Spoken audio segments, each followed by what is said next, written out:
village cyangwa se icyaro cy'ubukerarugendo. Kanda subscribe kugira ngo ukomeze gukurikirana n'izindi nkuru nziza kandi wakuraho amasomo atandukanye. Story yacu reka tuyitangire mu cyaro cya Nyamugari, ariko hakaba hari agace k'icyaro cyane hahandi umwana arira nyina ntiyumve, kandi abaturage baho benshi bakaba bari inkandagira bitabo, dore ko benshi muri bo bari abahinzi ndetse n'aborozi cyane.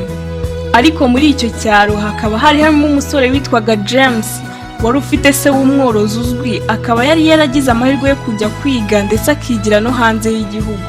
Ariko James nyuma yo gusoza amasomo ye ntabwo kubona akazi byamworoheye kubera degree ihambaye ya diplome yari afite. James ibintu bimaze kumucangira imahanga, yigira inama yo gusubira ku ivuko atitaye ku mashuri yari yarize. Yafashe iya mbere yerekeza mu gufasha se korora intama n'ihene 140 bari bafite.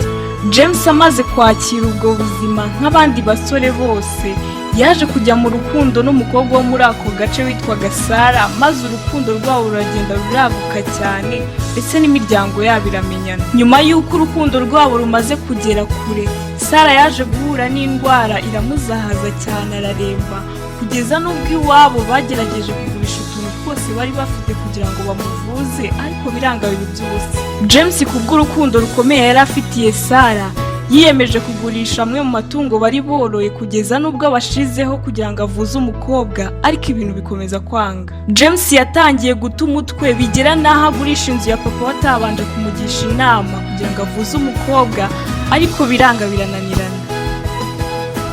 Ise bitewe n'indwara y'umutima yari yifitiye, bikubitiraho n'iyo nkuru y'incamugongo ko umuhungu we yagurishije imitungo yose ubu basigaye iheruheru, ahita ahwera yitaba Imana. Hashize iminsi muganga wa nyuma yaje kwanzura ko nta yandi mahitamo asigaye uretse kureka Sara akajya gupfira mu rugo. James niko kubyumva maze n'agahinda kenshi ahita afata umwanzuro wo kujya kwiyahura. Wowe wumvise iyi nkuru reka nkwibutse ko yanditswe na Uncle, itegurwa na Uncle ndetse na Admars, ibagezwaho kandi na Admars.